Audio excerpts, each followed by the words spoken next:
And most of the time, it is a lot easier just to get them motivated to participate if you got a little carrot, just a little carrot or a clicker, depending on what you have available.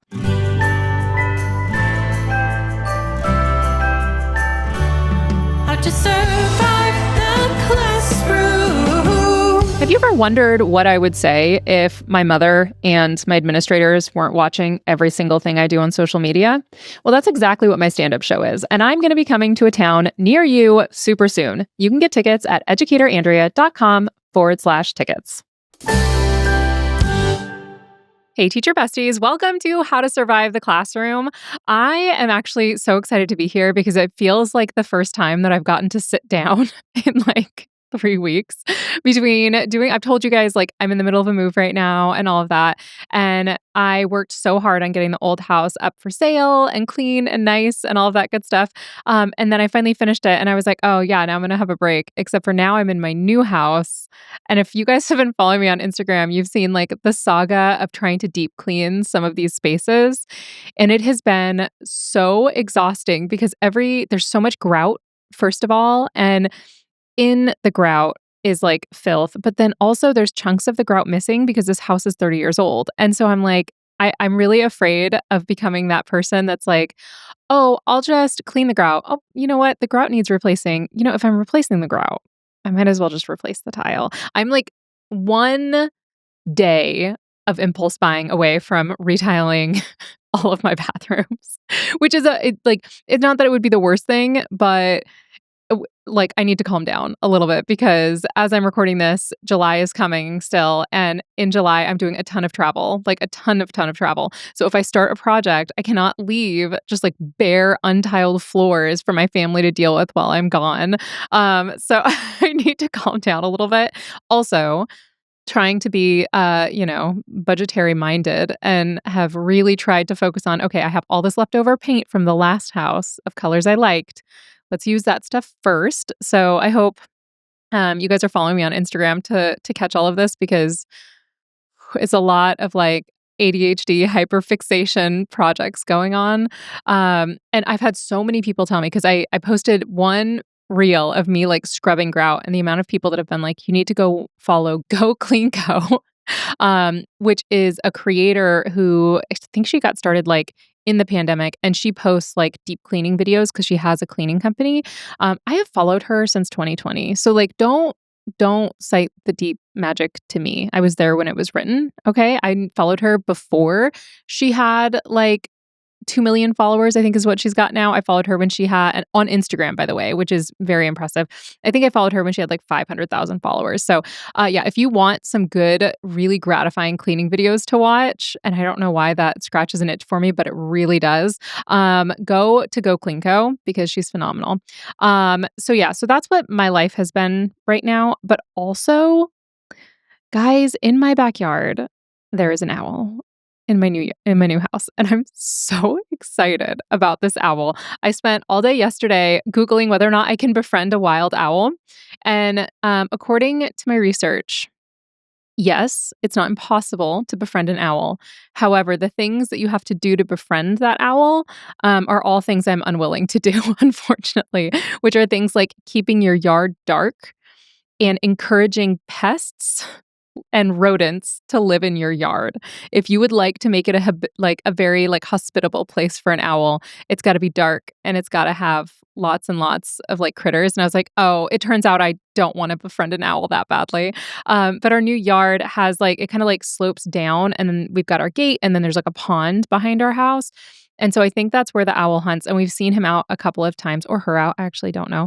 But my husband and I were very excited. We were like out there bird watching. So now we've gotten to bird watching age, I think, where I am in my yard and we are hooting at the owl that lives in our yard. I got so excited about this. I don't know why I got so excited, but like owls are so beautiful and they're so big. And I just, very exciting. And I know that I had somebody send in a story that we'll hopefully get to eventually on here about their partner who has been attacked by owls twice. which I'm like, "What are you doing to piss off the owls?" Owls are not generally going around and trying to attack people. But you guys have that to look forward to. Not today, but another day. Um, Also, my son, you guys. So my son has been reading this joke book, or actually he can't read yet. He's illiterate. He's 4. But he's been asking us to read him this joke book. But all the jokes are like pun based, right? Because it's a kid's joke book. And so I'm reading it to him and he looked at me and he's like, "Mama, these are not funny when you read them." And I was like, "Sorry, bud." And he's like, "You do funny joke shows. Are you funny at your funny joke shows?" And I was like, "I think so. People pay money to see them." And he's like, "Oh, do I need to give you money so that you can be funny?" I was like, "I mean, it might help," like, joking, and he's like, "Okay, I in my dinosaur piggy bank, I think I have some dollars," and I was like, "No, you don't have to pay me. I'll just try and do better." He's like, "Okay, well." He did not seem, very convinced. This child is going to give me a run for my money. Like, truly, there's quite a bit in my stand-up set that is regarding things he has said or done for his kindergarten, pre-K teachers, and, like, my husband and I both grew up in families where spanking was something that happened, right? And there was one thing that my husband said his mom always did. She would always, like, have a wooden spoon with her, and so if you were, like, messing around anywhere, she would just take the spoon out and she'd, like, set it on the table as, like, an implied threat, right? And so the other night, my son was being so naughty, and I was like, "Do we need to go get the spoon?" Like, joking, obviously, and my son was like, "Why? Are you gonna eat something?" It did not land.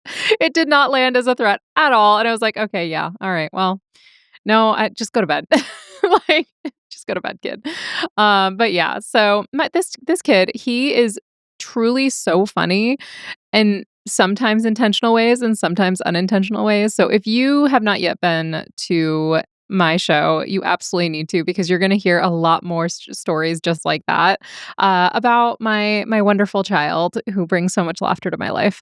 Both of them do, but my daughter is far more, she's silly, but she also has like far more of like a serious streak to her.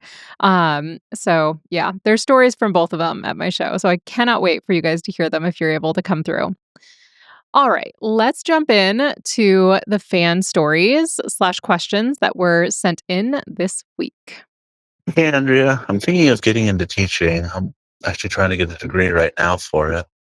But I had a quick question about education. When I was growing up, I was really good at school. At school, I was really good at music and singing. And gym class was all right, but most of the main subjects, unless it was history or English, I was really bad at. Couldn't take tests. My mind just went blank. And because of that, I wasn't allowed to do plays. I wasn't allowed to participate in trips for like chorus or band. I wasn't even allowed to go to dances or special events because they wanted me to focus on schoolwork, which I mean, I get, but at the same time, whenever they give me extra resources, my brain would not process it. So as a teacher going forward, and what I would like to do is find ways to help students overcome that issue. Or so, what advice as a teacher would you give if you had a student that struggled in this way? Because I remember it was very traumatizing and embarrassing not to be able to do fun things growing up with school because the grades weren't there. Thanks again. Love the podcast. Have a good day. Bye. I'm really interested in who it was that said that this gentleman couldn't attend those things. I don't know if that was a parent thing because as far as I know, it was pretty rare for schools to say you could not go to a dance or be a part of a production or something like that purely based on performance in classes. Um, I feel like I need like more information to better kind of understand the situation that was happening. Was there an IEP or a 504 in place that had some kind of goals associated with that? And so those were supposed to be rewards. I don't know though, because I don't know of any situation where I had a student with an IEP or a 504 that wasn't encouraged to participate in extracurricular activities. And in fact, a lot of times when I had a student that was struggling and I found out they were in an extracurricular activity, I was actually delighted by that because it's really powerful for students who struggle in certain subjects, especially if it's like core academic subjects, which it kind of sounds like that was the case for some of yours. Um, that it was those extracurriculars that would motivate you to maybe do a little bit more in those classes that you struggled in to make sure that you were still able to do them. Because I know for athletics, at least, there are league rules, right? And so as I was working on my book this week, I was talking a little bit about how to better support students who have other things going on in their life other than just being a student, which is all of our students, right? But I kind of broke it down into like, hey, if your student has a job, if your student has responsibilities with their family where they're in charge of childcare, or, if they are also going to be working through, also balancing sports and stuff like that, which some sports can be a little bit less of a time suck. But I mean, I remember there were some sports where there was like twice a week where a student would miss class. And so if they were missing class, they had to be super, super motivated to stay on top of all of that. And so I talked a little bit in my book about the different approaches you could take to support those students from a teacher perspective. And since it sounds like that's what you're going for, I'll kind of give you a little bit of a snapshot of some of the things I talked about. Number one is if you know you have a student that is going to be missing class because of any kind of out of the curriculum activities, or if you have a student who does have a 504 or an IEP and needs a little bit more support, I would record the lectures, or I would record like a condensed version that gives like the bullet points of what they had to do with that information. Because a lot of times I would notice, especially for me in math class, I would hear the instructions. I felt like I understood it when the teacher was explaining it. And then I sat down to do it myself and my mind went completely blank. And then I felt so dumb because I could not get there in the same way that some of my peers did. And so I think that that's number one is maybe recording lectures, recording other resources so that students can access them outside of the classroom without having to access you outside the classroom, right? Because we cannot be available 24/7 for our students. But over time, you might find that having specific topics that you've pre-recorded and creating like a library for yourself of like, hey, here is this assignment's explanation, and you keep that on there, that is incredibly powerful. So that would be number one. Number two would be to find out a little bit more about what the needs of your students are and why they maybe aren't allowed to participate in those things. Because sometimes it's within the school's policies and sometimes it's not the school at all. Sometimes it's the family. And I did know quite a few families that if their kids were not performing at the level that the family wanted, then they were not allowed to join whatever it was, right? And I'm not sure if that was the scenario for you. It kind of sounded like you were saying that it seemed like it was coming from the school side. But I would find that out because you never want to be pushing up against the parents' wishes in a way that seems very obvious to the student. Like you want the parents to always feel like you guys are a team and you're a team in supporting the student's success. And that success, I would think, should include things like socializing with their peers, attending events, going to dances, going to be a part of a play and stuff like that. And I mean, some of the ways that you can support that is always to just over communicate to the parents. That's something else that I think is incredibly important and very hard to do when we're burned out. The way I do it and have found is incredibly easy and successful once you get it set up is I would always start out the year by recording a video of myself explaining everything that I felt like they needed to know about the first couple of weeks and like also introducing myself, kind of giving a little bit more of just like a face to the name along with the syllabus and then going over different policies and expectations. And that way, when I did have to reach out again, it didn't feel like this random person who I've only seen a piece of paper from was calling me. It's like, oh yeah, that's that teacher that sent me that video introducing herself. Oh, okay, kind of know who she is somewhat, right? So there's a lot of little things that you can do, but it really depends on the specific situation of the student and what their needs are, because it could also be a situation if a student has a learning disability or something like that, where overstimulation can exacerbate their condition and can make it more challenging for them to be successful. So that, like, I'm just as I'm talking through this, I'm kind of going through some of the things that pop in my head as reasons and motivations that they might have had for something like that. But I mean, I I there are very, very, very few, if any, I can't think of any right now, situations where I would be like, "Oh, yeah, like, a student's doing poorly in this class, therefore they should have no extracurriculars and not get to go to the dances or to school events or the barbecues or anything like that." Like, it feels like that seems a bit extreme, especially without knowing the context a little bit more. But yeah, I mean, I would encourage you that students or teachers that were students that struggled make for very empathetic teachers. I am one of them. I did not do well in school. That is no secret. I told you guys a lot about that. I think it's even in like my bio is that like I sucked as a student. Um, and then, my brother was is an aerospace engineer. And, my sister got her degree, her master's degree in public health and nutrition. And so like I have a younger brother who's like in business. And so like all of my siblings were very high performing. I by far had the lowest GPA when I graduated high school. I think I was the only one who had less than, like, a 3.5. I think one of my siblings had like that, but I had, like, a 2.8 when I graduated high school, okay? And now they all have to call me doctor. So, does your success or struggles in I don't make them call me doctor, just so we're clear. Though now I kind of might have to sign off all of our family cards, just Dr. Andrea Forkham. But I say that just to say that your success or struggles in high school, middle school, elementary school, that does not dictate your success as a teacher. In fact, a lot of times it enables you to see students a little bit clearer because you can see their motivations, you can see why they're struggling, you can see their coping strategies for what they are.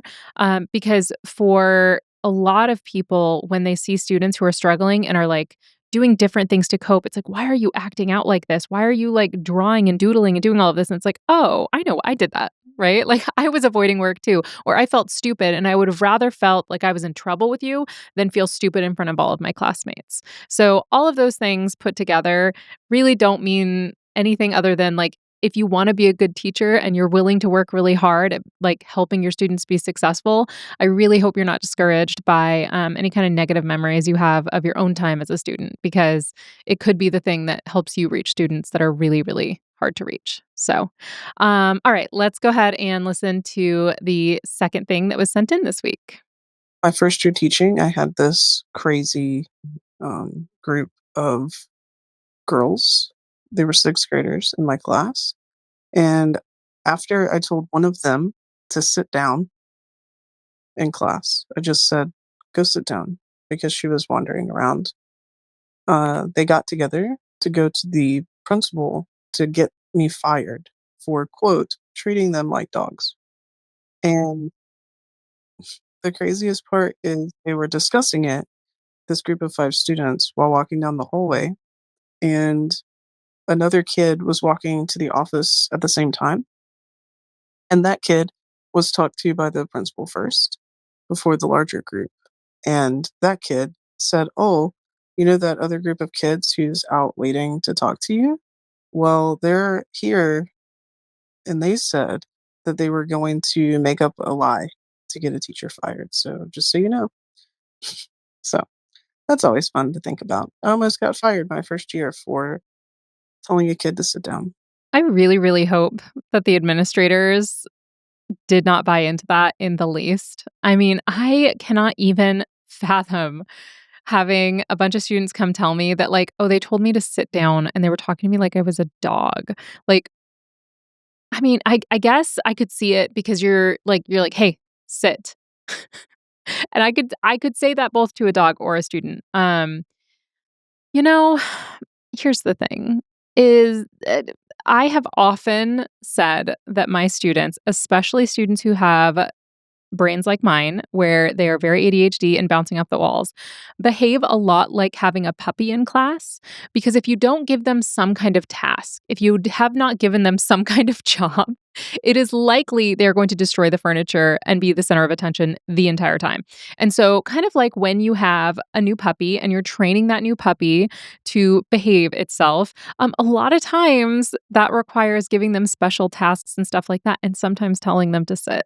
Not saying that you should talk to your students like they're dogs. Ah, man, the more I think about this, the more the dog training and the student training, there's a lot of crossover there. I mean, giving them treats is helpful. making sure that they're just tired enough, not too tired that they can't focus, um, giving little rewards so that they do what they're supposed to do. I think you should have leaned into it, actually. Just been like, yeah, I did. And you know what? They still couldn't listen, unfortunately. So I think we're going to have to work on, the what do they call it when you're training a dog? There's like a specific name for like the dog training system, like a clicker.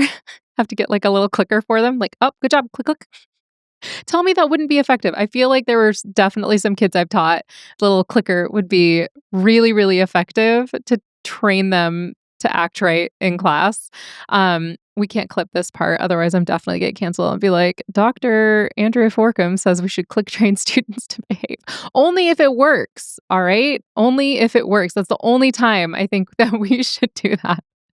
I actually, when I first started working at Wegmans, the grocery store I got a job at many, many years ago, I got this job as a service team leader, which is like a front end night manager kind of a person. And one of the things that they did there was they gave you a book called Whale Done. So WHALE done.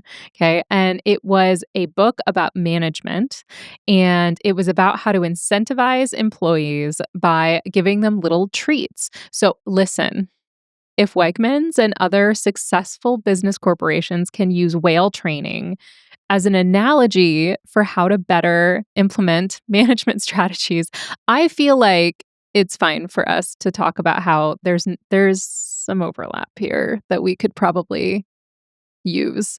And I will say in that book, Whale Done, it did talk a lot about different ways of viewing challenges and behavior issues and struggles when you're dealing with an employee, and how you need to view all of those mistakes and errors as learning opportunities.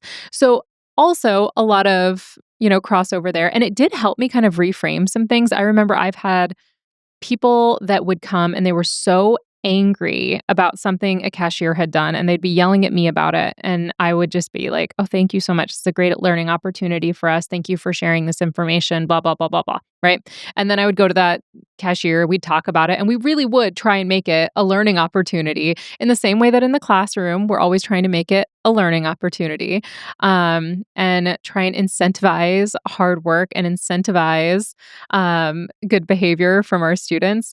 I do wonder, and this is something that I posted a few times, that I had given candy to students for good behavior. And I got kind of a lot of pushback on that. So I want to hear from you guys. Are you team candy or team no candy in the classroom? Because obviously there are some kids who have health concerns, and you have to keep that in mind, like nut allergies and stuff like that. But none of us like to do anything on our own until we've been like incentivized to do so, right? Like we go to work because we get paid. There are some things we just have to do and we do them, but like for the most part, we all like to be incentivized. And so it always bothered me when people were like, you should not have any kind of reward-based system in your classroom, because then that means if the reward is gone, so is their incentive to do fill in the blank. I'm like, well, yeah, but like also if my paycheck is gone, so is my incentive to do the thing. So uh, and I know students aren't employees and we're teaching them to think and blah, blah, blah, blah, blah.